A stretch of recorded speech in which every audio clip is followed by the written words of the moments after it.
ओम शांति। आज 28 सितंबर 2020 बाबा के महावाक्य है, मीठे बच्चे, तुम सारी दुनिया के सच्चे सच्चे मित्र हो। तुम्हारी किसी से भी शत्रुता नहीं होनी चाहिए। प्रश्न है, तुम रूहानी मिलिट्री हो, तुम्हें बाप का कौन सा डायरेक्शन मिला हुआ है जिसे अमल में लाना है? उत्तर है, तुम्हें डायरेक्शन है कि बैच सदा लगा कर रखो। कोई भी पूछे यह क्या है, तुम कौन हो, तो बोलो हम हैं सारी दुनिया से काम की अग्नि को बुझाने वाले फायर ब्रिगेड। इस समय सारी दुनिया में काम अग्नि लगी हुई है। हम सबको संदेश देते हैं, अब पवित्र बनो, दैवी गुण धारण करो तो बेड़ा पार हो जाएगा। ओम शांति। मीठे मीठे रूहानी बच्चे सहज याद में बैठे हैं। कोई कोई को डिफिकल्ट लगता है, बहुत मूंझते हैं हम टाइट अथवा स्ट्रिक्ट होकर बैठे। बाप कहते हैं ऐसी कोई बात नहीं है, कैसे भी बैठो, बाप को सिर्फ याद करना है। इसमें मुश्किलात की कोई बात नहीं। वह हठ योगी ऐसे टाइट होकर बैठते हैं, टांग टांग पर चढ़ाते हैं। यहाँ तो बाप कहते हैं आराम से बैठो, बाप को और 84 के चक्र को याद करो। यह है ही सहज याद, उठते बैठते बुद्धि में रहे। जैसे देखो यह छोटा बच्चा बाप के बाजू में बैठा है, इनको बुद्धि में माँ बाप ही याद होंगे। तुम भी बच्चे हो ना, बाप को याद करना तो बहुत सहज है। हम बाबा के बच्चे हैं, बाबा से ही वर्षा लेना है। शरीर निर्वाह अर्थ गृहस्थ व्यवहार में भल रहो, सिर्फ औरों की याद बुद्धि से निकाल दो। कोई हनुमान को, कोई किसको, साधु आदि को याद करते थे, वह याद छोड़ देनी है। याद तो करते हैं ना। पूजा के लिए पुजारी को मंदिर में जाना पड़ता है, इसमें कहाँ जाने की भी दरकार नहीं है। कोई भी मिले बोलो शिव बाबा का कहना है मुझे एक बाप को याद करो। शिव बाबा तो है निराकार, जरूर वह साकार में ही आकर कहते हैं मामेकम याद करो, मैं पतित पावन हूँ। यह तो राइट अक्षर है ना। बाबा कहते हैं मुझे याद करो, तुम सब पतित हो। यह पतित तमो प्रधान दुनिया है ना, इसलिए बाबा कहते हैं कोई भी देहधारी को याद नहीं करो। यह तो अच्छी बात है ना। कोई गुरु आदि की महिमा नहीं करते हैं, बाप सिर्फ कहते हैं मुझे याद करो तो तुम्हारे पाप कट जाएंगे। यह है योग बल अथवा योग अग्नि। बेहद का बाप तो सच कहते हैं ना। गीता का भगवान निराकार ही है, कृष्ण की बात नहीं। भगवान कहते हैं सिर्फ मुझे याद करो और कोई उपाय नहीं। पावन होकर जाने से ऊंच पद पाएंगे, नहीं तो कम पद हो जाएगा। हम तुमको बाप का संदेश देते हैं, मैं संदेशी हूँ। इस समझाने में कोई तकलीफ नहीं है। माताएं अहिल्याएं कुब्जाएं भी ऊंच पद पा सकती हैं, चाहे यहाँ रहने वाले हों, चाहे घर गृहस्थ में रहने वाले हों। ऐसे नहीं कि यहाँ रहने वाले जास्ती याद कर सकते हैं।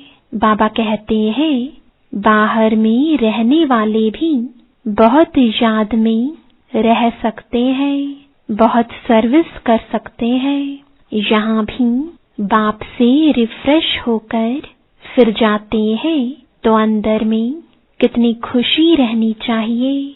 इस छीछी दुनिया में तो बाकी थोड़े रोज हैं, फिर चलेंगे कृष्णपुरी में। कृष्ण के मंदिर को भी सुखधाम कहते हैं, तो बच्चों को अपार खुशी होनी चाहिए, जबकि तुम बेहद के बाप के बने हो। तुमको ही स्वर्ग का मालिक बनाया था। तुम भी कहते हो बाबा 5000 वर्ष पहले भी हम आपसे मिले थे और फिर मिलेंगे। अब बाप को याद करने से माया पर जीत पानी है।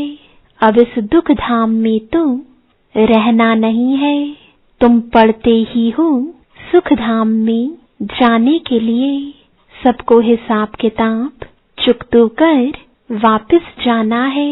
मैं आया ही हूँ नई दुनिया स्थापन करने। बाकी सब आत्माएं चली जाएंगी मुक्ति धाम। बाप कहते हैं मैं कालों का काल हूँ, सबको शरीर से छुड़ाए और आत्माओं को ले जाऊंगा। सब कहते भी हैं हम जल्दी जाएं, यहाँ तो रहने का नहीं है। यह तो पुरानी दुनिया, पुराना शरीर है। अब बाप कहते हैं मैं सबको ले जाऊंगा, छोड़ूंगा किसको भी नहीं। तुम सबने बुलाया ही है, हे पतित पावन आओ। भले याद करते रहते हैं परंतु अर्थ कुछ भी नहीं समझते हैं।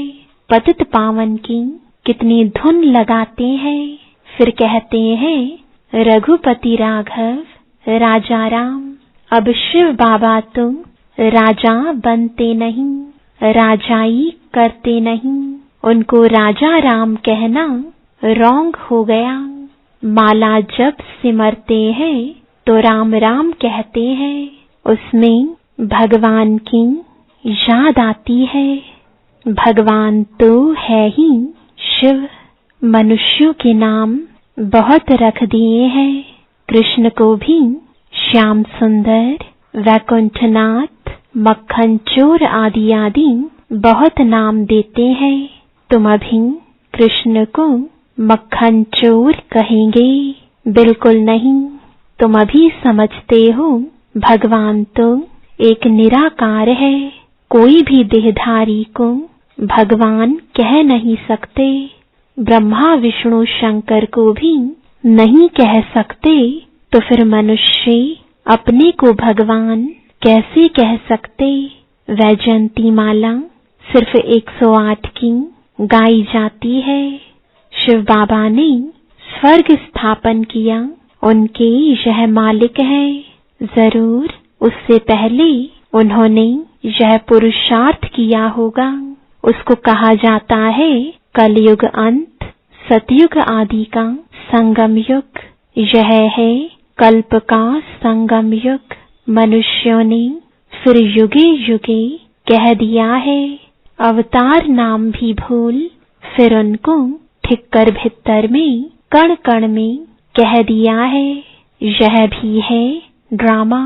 जो बात पास्ट हो जाती है उसको कहा जाता है ड्रामा। कोई से झगड़ा आदि हुआ, पास हुआ, उनका चिंतन नहीं करना है। अच्छा, कोई ने कम जास्ती बोला तुम उनको भूल जाओ। कल्प पहले भी ऐसे बोला था। याद रहने से फिर बिगड़ते रहेंगे। वह बात फिर कभी बोलो भी नहीं। तुम बच्चों को सर्विस तो करनी है ना। सर्विस में कोई विघ्न नहीं पड़ना चाहिए। सर्विस में कमजोरी नहीं दिखानी चाहिए। शिव बाबा की सर्विस है ना, उनमें कभी जरा भी ना नहीं करना चाहिए, नहीं तो अपना पद भ्रष्ट कर देंगे। बाप के मददगार बने हो तो पूरी मदद देनी है। बाप की सर्विस करने में जरा भी धोखा नहीं देना है। पैगाम सबको पहुंचाना ही है। बाप कहते रहते हैं म्यूजियम का नाम ऐसा रखो जो मनुष्य देख अंदर घुसे और आकर समझे, क्योंकि यह नई चीज है ना। मनुष्य नई चीज देख अंदर घुसते हैं। आजकल बाहर से आते हैं भारत का प्राचीन योग सीखने। अब प्राचीन अर्थात पुराने ते पुराना, वह तो भगवान का ही सिखाया हुआ है, जिसको 5000 वर्ष हुए। सतयुग त्रेता में योग होता नहीं, जिसने सिखाया वह तो चला गया। फिर जब 5000 वर्ष बाद आए तभी आकर राजयोग सिखाए। प्राचीन अर्थात 5000 वर्ष पहले भगवान ने सिखाया था, वही भगवान फिर संगम पर ही आकर राजयोग सिखलाएंगे, जिससे पावन बन सकते हैं। इस समय तो तत्व भी तमो प्रधान है। पानी भी कितना नुकसान कर देता है। उपद्रव होते रहते हैं पुरानी दुनिया में। सतयुग में उपद्रव की बात ही नहीं, वहां तो प्रकृति दासी बन जाती है। यहाँ प्रकृति दुश्मन बनकर दुख देती है। इन लक्ष्मी नारायण के राज्य में दुख की बात नहीं थी। सतयुग था, अभी फिर वह स्थापन हो रहा है। बाप प्राचीन राजयोग सिखा रहे हैं, फिर 5000 वर्ष बाद सिखाएंगे। जिसका पाठ है वही बजाएंगे। बेहद का बाप भी पाठ बजा रहे हैं। बाप कहते हैं मैं इनमें प्रवेश कर स्थापना कर चला जाता हूँ। हाहाकार के बाद फिर जय जयकार हो जाती है। पुरानी दुनिया खत्म हो जाएगी। इन लक्ष्मी नारायण का राज्य था तो पुरानी दुनिया नहीं थी। 5000 वर्ष की बात है, लाखों वर्ष की बात हो नहीं सकती। तो बाप कहते हैं और सब बातों को छोड़ इस सर्विस में लग जाओ, अपना कल्याण करने। रूठकर सर्विस में धोखा नहीं देना चाहिए। यह है ईश्वरीय सर्विस। माया के तूफान बहुत आएंगे, परंतु बाप की ईश्वरीय सर्विस में धोखा नहीं देना है। बाप सर्विस अर्थ डायरेक्शन तो देते रहते हैं। मित्र संबंधी आदि जो भी आए सबके सच्चे मित्र तुम हो। तुम ब्रह्मा कुमार कुमारियां तो सारी दुनिया के मित्र हो, क्योंकि तुम बाप के मददगार हो। मित्रों में कोई शत्रुता नहीं होनी चाहिए। कोई भी बात निकले बोलो शिव बाबा को याद करो। बाप की श्रीमत पर लग जाना है, नहीं तो अपना नुकसान कर देंगे। ट्रेन में तुम आते हो, वहां तो सब फ्री है। सर्विस का बहुत अच्छा चांस है।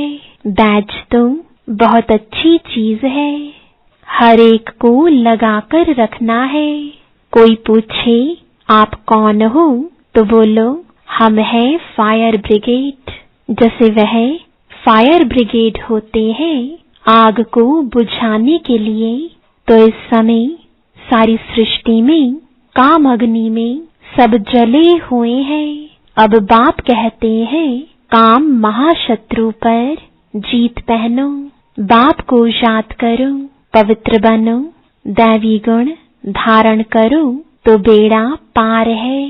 यह बैच श्रीमत से ही तो बने हैं। बहुत थोड़े बच्चे हैं जो बैच पर सर्विस करते हैं। बाबा मुरलियों में कितना समझाते रहते हैं। हर एक ब्राह्मण के पास यह बैज होना चाहिए। कोई भी मिले उनको इस पर समझाना है। यह है बाबा, इनको याद करना है। हम साकार की महिमा नहीं करते, सर्व का सद्गतिदाता एक ही निराकार बाप है, उनको याद करना है। याद के बल से ही तुम्हारे पाप कट जाएंगे, फिर अंतमति सोगति हो जाएगी, दुख धाम से छूट जाएंगे, फिर तुम विष्णुपुरी में आ जाएंगे। कितनी बड़ी खुशखबरी है, लिटरेचर भी दे सकते हो। बोलो तुम गरीब हो तो फ्री दे सकते हैं, साहूकारों को तुम पैसा देना ही चाहिए, क्योंकि यह तुम बहुत छपाने होते हैं। यह चीज ऐसी है जिससे तुम फकीर से विश्व का मालिक बन जाएंगे। समझानी तुम मिलती रहती है, कोई भी धर्म वाला हो। बोलो वास्तव में तुम आत्मा हो, अपने को आत्मा समझ बाप को याद करो। अब विनाश सामने खड़ा है, यह दुनिया बदलने वाली है। शिव बाबा को याद करेंगे तो विष्णुपुरी में आ जाएंगे। बोलो यह आपको करोड़ों पद्मों की चीज देते हैं। बाबा ने कितना समझाया है, बैच पर सर्विस करनी है, परंतु बैच लगाते नहीं, लज्जा आती है। ब्राह्मणियां जो पार्टी लेकर आती हैं अथवा कहाँ ऑफिस आदि में अकेली जाती हैं, तो यह बैच जरूर लगा रहना चाहिए। जिसको तुम इन पर समझाएंगे वह बहुत खुश होंगे। बोलो हम एक बाप को ही मानते हैं, वही सबको सुख शांति देने वाला है, उनको याद करो। पतित आत्मा तो जा ना सके, अभी यह पुरानी दुनिया बदल रही है। ऐसे ऐसे रास्ते में सर्विस करते आना चाहिए, तुम्हारा नाम बहुत होगा। बाबा समझते हैं शायद लज्जा आती है जो बैच पहन सर्विस नहीं करते हैं। एक तो बैच सीढ़ी का चित्र अथवा त्रिमूर्ति, गोला और झाड़ का चित्र साथ में हो। आपस में बैठ एक दो को समझाओ तो सब इकट्ठे हो जाएंगे, पूछेंगे यह क्या है। बोलो शिव बाबा इनके द्वारा यह नई दुनिया स्थापन कर रहे हैं। अब बाप कहते हैं मुझे याद करो, पवित्र बनो, अपवित्र तो वापस जा नहीं सकेंगे। ऐसी मीठी मीठी बातें सुनानी चाहिए तो खुशी से सब सुनेंगे, परंतु कोई की बुद्धि में बैठता नहीं है। सेंटर पर क्लास में जाते हो तो भी बैच लगा रहे। मिलिट्री वालों को यहाँ बिल्ला यानी बैच लगा रहता है, उनको कभी लज्जा आती है क्या? तुम भी रूहानी मिलिट्री होना। बाप डायरेक्शन देते हैं, फिर अमल में क्यों नहीं लाते? बैच लगा रहे तो शिव बाबा की याद भी रहेगी। हम शिव बाबा के बच्चे हैं। दिन प्रतिदिन सेंटर्स भी खुलते जाएंगे, कोई न कोई निकल आएंगे, कहेंगे फलाने शहर में आपकी ब्रांच नहीं है। बोलो कोई प्रबंध करे, मकान आदि का निमंत्रण दे तो हम आकर सर्विस कर सकते हैं। हिम्मते बच्चे मददे बाप। बाप तो बच्चों को ही कहेंगे सेंटर खोलो, सर्विस करो। यह सब शिव बाबा की दुकान है ना, बच्चों द्वारा चला रहे हैं। अच्छा, मीठे मीठे सिकिलदे बच्चों प्रति माता पिता बाप दादा का याद प्यार और गुड मॉर्निंग। रूहानी बाप की रूहानी बच्चों को नमस्ते, रूहानी बच्चों की रूहानी बाप दादा को गुड मॉर्निंग और नमस्ते धारणा के लिए मुख्य सार है। पहला, कभी आपस में रूठकर सर्विस में धोखा नहीं देना है, विघ्न रूप नहीं बनना है, अपनी कमजोरी नहीं दिखानी है, बाप का पूरा पूरा मददगार बनना है। दूसरा, कभी कोई से झगड़ा आदि हुआ, पास हुआ, उनका चिंतन नहीं करना है। कोई ने कम जास्ती बोला, तुम उनको भूल जाओ, कल्प पहले भी ऐसे बोला था, वह बात फिर कभी बोलो भी नहीं। वरदान है, बीती हुई बातों को रहम दिल बन समाने वाले शुभ चिंतक भव। यदि किसी की बीती हुई कमजोरी की बातें कोई सुनाए तो शुभ भावना से किनारा कर लो। व्यर्थ चिंतन या कमजोरी की बातें आपस में नहीं चलनी चाहिए। बीती हुई बातों को रहमदिल बनकर संभालो, समाकर शुभ भावना से उस आत्मा के प्रति मनसा सेवा करते रहो। भल संस्कारों के वश कोई उल्टा कहता, करता या सुनता है तो उसे परिवर्तन करो। 1 से 2 तक, 2 से 3 तक ऐसे व्यर्थ बातों की माला न हो जाए, ऐसा अटेंशन रखना अर्थात शुभ चिंतक बनना। स्लोगन है, संतुष्ट मणि बनो तो प्रभु प्रिय, लोक